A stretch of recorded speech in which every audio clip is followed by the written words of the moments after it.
Bom, na aula de hoje a gente vai dar continuidade à nossa série de vídeos sobre farmacologia, falando um pouco hoje sobre os nossos fármacos corticosteroides. Os corticosteroides, eles também são conhecidos como anti-inflamatórios esteroidais ou anticosteroides ou glicocorticoides. E a função dos fármacos corticosteroides é primordialmente de reposição hormonal. Por quê? A gente fala que os corticosteroides, eles apresentam o principal hormônio, que é conhecido como hormônio do estresse, que é o cortisol. Então, os corticosteroides são isso, são hormônios produzidos pela glândula adrenal que podem ser feitos por reposição hormonal. Só que nós, cirurgiãos dentistas, não vamos receitar estes fármacos para reposição hormonal. Nós vamos receitar esse fármaco para reações anti-inflamatórias. Exatamente, o anti-inflamatório esteroidal, ele também pode servir como medicamento para pessoas que apresentam sintomas da inflamação, porque ele é principalmente indicado para pacientes alérgicos a ANES, para pacientes com problemas gastrointestinais que não podem fazer uso de, por exemplo, ibuprofeno, para pacientes sistemicamente comprometidos. Então, o anti-inflamatório ele vem nesse sentido. O uso indiscriminado dele pode causar efeitos colaterais, né? Como a gente vai ver ao decorrer da aula, e o corticoide em excesso, ele pode gerar complicações.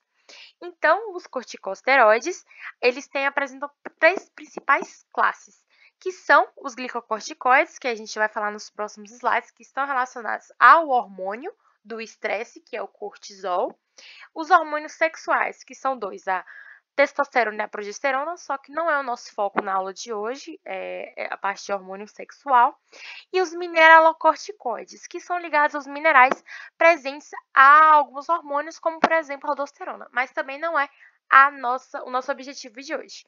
O nosso objetivo hoje é falar sobre os glicocorticoides. E os glicocorticoides, ele apresenta como principal hormônio o cortisol. O cortisol, ele é administrado com um fármaco chamado de prednisona ou prednisolona. O glicocorticoide, ele tem mais influência farmacológica e o cortisol ele é classificado como hormônio do estresse. Ele tem níveis altos durante a manhã e nível baixo durante a noite. Por quê? Porque o cortisol ele vai estar dentro do que a gente chama de ciclo circadiano. Ou seja, o cortisol, assim quando você acorda, os seus níveis são altos. Ou seja, por isso você está muito estresse, você está com aquele mau humor, você não quer falar com ninguém, você não tem ninguém feliz às 6 horas da manhã na segunda-feira. A não ser que a notícia muito boa esteja para acontecer, ou alguma coisa muito boa. Então, o cortisol ele vai ter o seu pico ali durante as 6 até as 8 da manhã, e ele vai ter o seu pico diminuído durante as 9 às 10, que é quando você está se preparando para dormir. Então, há essas oscilações sempre e por isso tende a cair. Bom, o sistema nervoso central ele vai começar a ativar suas ações fisiológicas depois das 9 da manhã. Então, principalmente você que estuda de manhã, você vê que o primeiro horário você não rende nada, mas a partir de 9 parece que você rende. Isso por conta do cortisol. E o cortisol ele vai estar diretamente ligado, mas tipo assim, irmãos gêmeos com a glicose. E a glicose, quando eu tenho o meu pico muito elevado, vai gerar a minha hiperglicemia, podendo até deixar essa pessoa diabética. Então, o que isso quer dizer? Quer dizer que se eu me estressar demais, eu posso gerar diabetes? Sim e não. É claro que existem outros fatores que podem vir a contribuir. Então, vamos lá. Vamos falar agora um pouco de como o cortisol ele vai afetar na glicose. Bom, primeiro de tudo, o cortisol ele vai reduzir a captação da glicose. Então, ele é extremamente negativo na hiperglicemia dos pacientes diabéticos. Por que isso acontece? Toda vez que você vai fazer exame de sangue, você vai fazer de manhã cedo. Por quê? Porque o pico de cortisol, o pico de glicose está alto. Então, ali eu posso ver se você é diabético, se você tem alguma doença relacionada à glicose. E visto que a glicose ela está no sangue e no tecido muscular. Além desse fator, o aumento de glicose também vai gerar um aumento da glicoegênese e do glicogênio. E aí isso vai gerar a hiperglicemia. e é prejudicial, pois o glicogênio não faz a sua função. E também ligado ao cortisol, a gente tem as fibras musculares. E as fibras musculares, elas vão dar início a uma síndrome muito conhecida, que é a síndrome de Cushing. Por quê? Quando eu tenho o aumento do meu cortisol, ele está extremamente alto, eu estou extremamente estressada, a minha glicose está alta, as minhas fibras musculares, os meus membros superiores, os meus membros inferiores, eles vão começar a quebrar. Ou seja, as minhas fibras existentes vão começar a se auto-inibir. Isso acontece por falta de cálcio. Se eu estou estressada, o meu cálcio vai ser puxado para o meu organismo. E aí isso pode gerar síndrome de Cushing. O que é síndrome de Cushing? A síndrome de Cushing é quando o meu próprio sistema imunológico, ou seja, ligado aos linfócitos T, aos linfócitos C, ele vai começar a atrofiar. Então, lembra que eu falei que os membros superiores e os membros inferiores vão começar a puxar o cálcio, digamos assim? Então, isso vai gerar síndrome de Cushing. Então, a pessoa ela vai ter os membros superiores e os membros inferiores atrofiados, vai ativar lipases, essas lipases vão aumentar a barriga da pessoa, então por isso que ela está cheia de estrias, e aí isso vai gerar síndrome de Cushing. E aí essa pessoa não vai ter cura se ela tiver síndrome de Cushing. Ela vai ter que utilizar esse fármaco para o resto da vida dela. Qual é o fármaco? Prednisona. Lembra que a prednisona estava lá ligada ao início do glicocorticoide? Por isso, porque ela pode vir a gerar a síndrome de Cushing.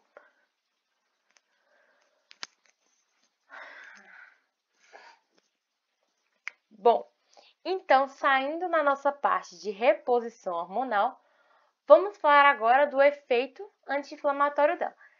Basicamente, é a mesma coisa que um wine. Então, o que vai acontecer? Primeiro, a gente vai ter inflamação. E aí, a membrana celular, ela vai lá e ativa a fosfolipase A2. A fosfolipase A2 vai liberar o ácido araquidônico. E o ácido araquidônico ele vai ativar duas cadeias bioquímicas, que é a ciclooxigenase, que é a da COX, e a lipoxigenase. A COX, ela tem dois tipos. Tem a COX-1, que vai ser responsável por agregação plaquetária, hemodinâmica e citoproteção gastrointestinal. E a COX-2, ela vai ser responsável por liberar prostaglandina.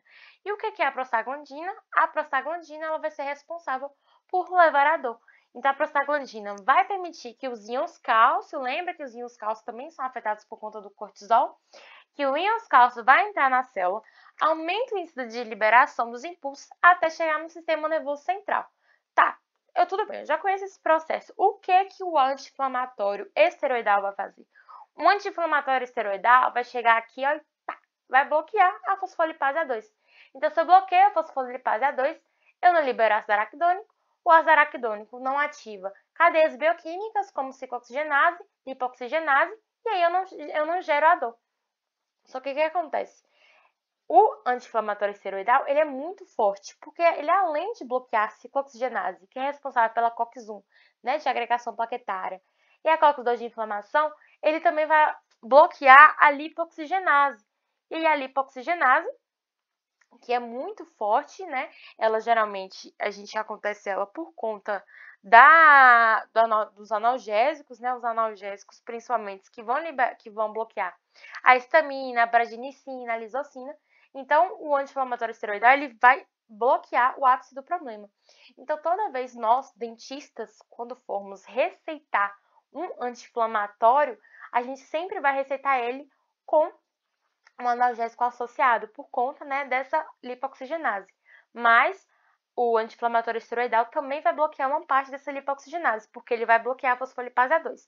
Não tanto quanto o analgésico, mas ele também vai ter uma parte de bloqueio que o anti-inflamatório não esteroidal não irá bloquear. Por isso que o anti-inflamatório não esteroidal a gente sempre prioriza ele, porque ele é mais leve, digamos assim. Então, isso que acontece.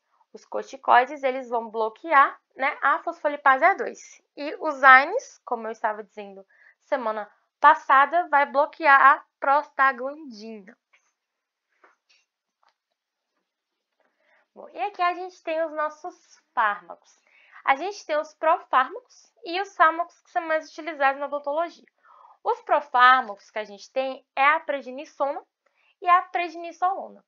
A prednisona, ela é muito utilizada, né, para reposição hormonal, e a prednisolona, ela é um profármaco da prednisona, ou seja, ela é como se fosse um metabólito da prednisona. E ela só vai ter ação quando é metabolizada no fígado. Bom, a prednisona e a prednisolona, ela é indicada principalmente para pessoas que apresentam doenças autoimunes. Então, se eu tenho doença autoimune, é por conta do meu sistema imunológico. Então, tudo faz sentido quando acontece isso. Os profármacos, eles são principalmente indicados para asma, para artrite, para doenças autoimunes, como renite, sinusite. Então, esses fármacos, eles vão estar presentes nisso, né, para reposição hormonal. E a gente tem os nossos queridos anti-inflamatórios esteroidais, que são a dexametasona e a betametasona. A dexametasona, ela é mais indicada porque ela apresenta duas vias, ela pode ser injetada tanto por via oral quanto por via intramuscular, e tanto a dexametasona, ela pode ser indicada antes do procedimento ou durante o procedimento. E a gente tem a betametasona. A betametasona, ela também é via oral, né? E ela apresenta uma boa ação farmacológica.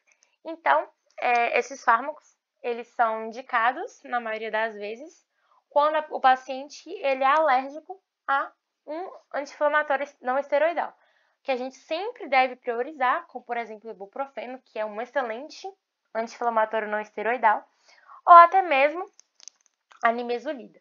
Bom, então é isso. Eu espero muito que vocês tenham entendido, principalmente a parte de reposição hormonal.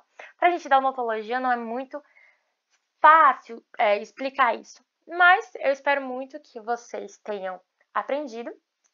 É isso, qualquer dúvida, pode deixar nos comentários ou entrar em contato com o e-mail que está na descrição. E o próximo vídeo vai sair logo. É isso, muito obrigada por ter assistido até aqui e valeu!